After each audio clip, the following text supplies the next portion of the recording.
In today's episode of Talks for 10 we hear from Coldplay. Only 5 years after forming the band, Coldplay were on the rise and had just played the Pyramid stage at Glastonbury. On the cusp of international stardom, and on the release of their second album, they give a rarely heard and uncut interview. Enjoy. Very quickly, going back to this record, In My Place, first, you've said somewhere along the line, I can't remember where, it was the song that saved the band. What did you mean? Well, what do we mean, John? Mate? Well, it was the first song we wrote after we'd finished Parachutes, and it got us through. It got us through all the McGee months and all the turgid criticism that was being thrown at us when we thought, oh, maybe we should split up because maybe we are rubbish. Yeah. And the reason we didn't split up was because we had one song left to do, and we thought, oh, we'll just do that then, and then gradually lots of other new songs started coming in, and so that's why we did it as the first single and stuff, because it was the oldest, and everything for a while was written around that song. And another song sort of came in and sort of usurped it, but it's really important for us, that one. And is it your best lyric? No. Okay, what is? I don't think any of our lyrics are that good. No, but if you had a favourite... Oh, I see, okay. Yeah. I mean, because... I don't really have... It's an interesting... Because this is an interesting thing, because it's actually quite an ambitious song, because it's... What, In My Place? Yeah, I think so, because it's slightly more... maybe ambiguous than some of the things you've written. I think it's quite a challenging tune, this. Really? Yeah. Because it's not... I mean, the whole idea of creating this place... I mean, obviously, it's not a place like a flat in wherever it is, Belsize Park. This is a state of mind, which sets up part of the record, I think. Well, it's... I don't know. I'm so bad at analysing our lyrics, you know. They just sort of arrive, and it seems to me that song is about accepting who you are, you know. You're 6'1" and you're tall, and you're 5'2" and you're not, you know. You just have to get on with it. Yeah. And that's what it's about. But I feel funny talking about that song because I'm worried that everyone hates it because they've heard it too much. I don't know, I don't want to talk about us as if we're sort of Shakespeare or Keats, you know, because we're not. We're just a bunch of spotty blokes, but, you know, I like your analysis. It's very flattering.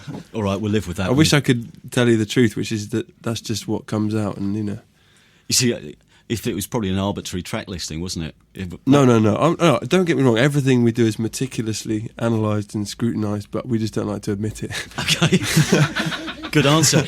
We like to pretend it was all a big, that's just, you know. But I suppose this is an insight into our album, so I'll allow you to do that ridiculous analysis. Thanks. That's all the difficult bit out of the way. Okay. It's all fun for the rest of the album. A couple of website Can't questions. We talk about... James Hughes says, "Why don't you like Brothers and Sisters?"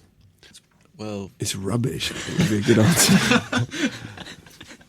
Johnny, have you got any? Johnny hates his guitar part, don't you? Yeah. I can't remember how to play it anyway. Right. It was always too fast for you, wasn't it? Yeah. Too fast? It's more of a Steve Vai type riff, that. You never get my fingers around it. Although there's this really nice guy called Tom Costel, who's probably our oldest fan, and it was the first time we thought, God, maybe people actually do like us, was backstage in Leicester, Charlotte, about 3 or 4 years ago. He came up to us, and he must have been, 15, and he said, listen, I can't do the accent. He said, oh, listen, I can't remember if his voice is broken. He said, I learned Brothers and Sisters, your guitar part, John. And Johnny was taken aback, wasn't he? Yeah. What did you say? Not even I can play it.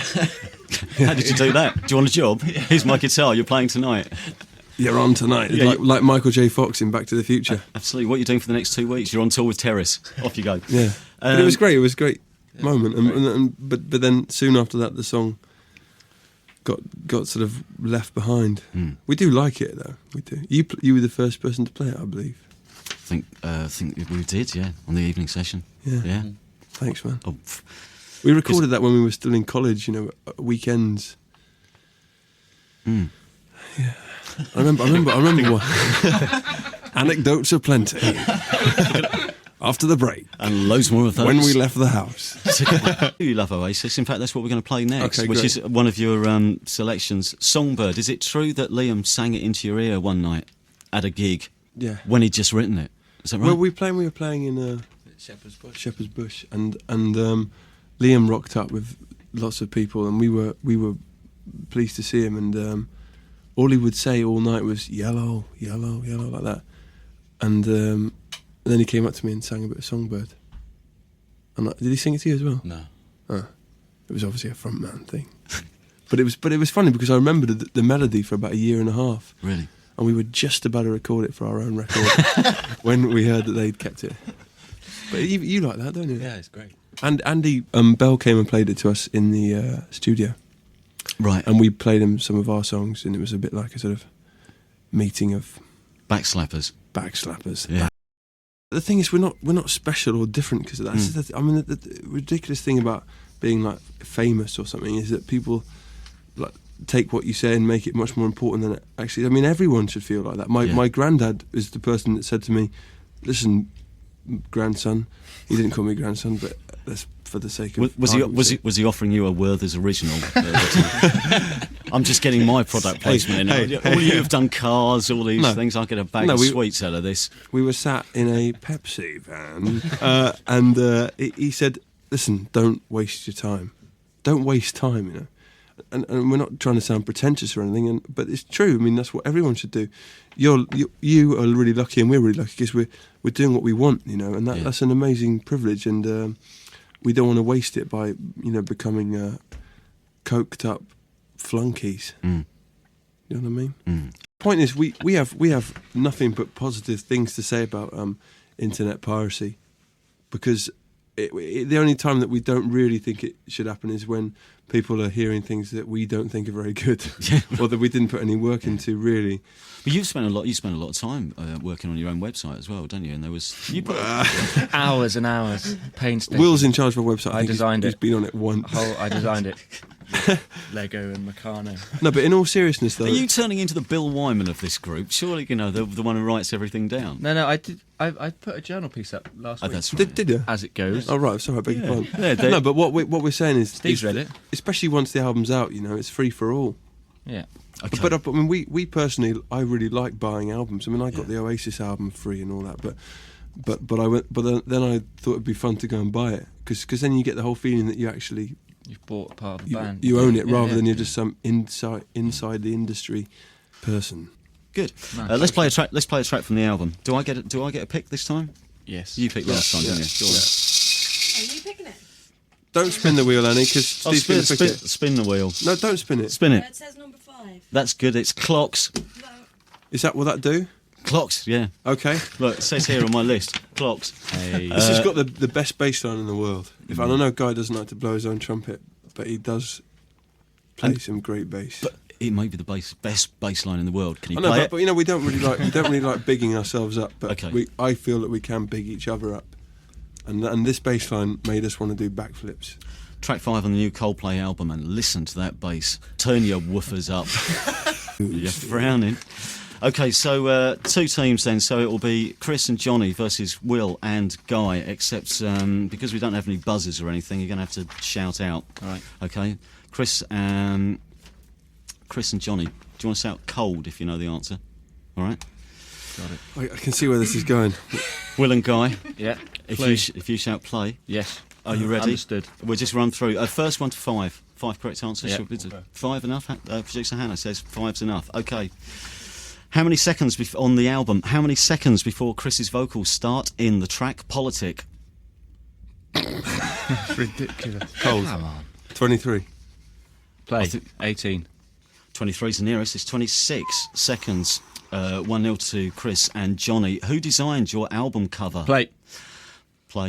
Solveig Sundsbu. Norwegian, and he's getting so much money for it. Really? Ask that question. How much is he getting for it? How much money is he being paid? Cold. Lots. Okay. All right, we'll call that 2-2 then.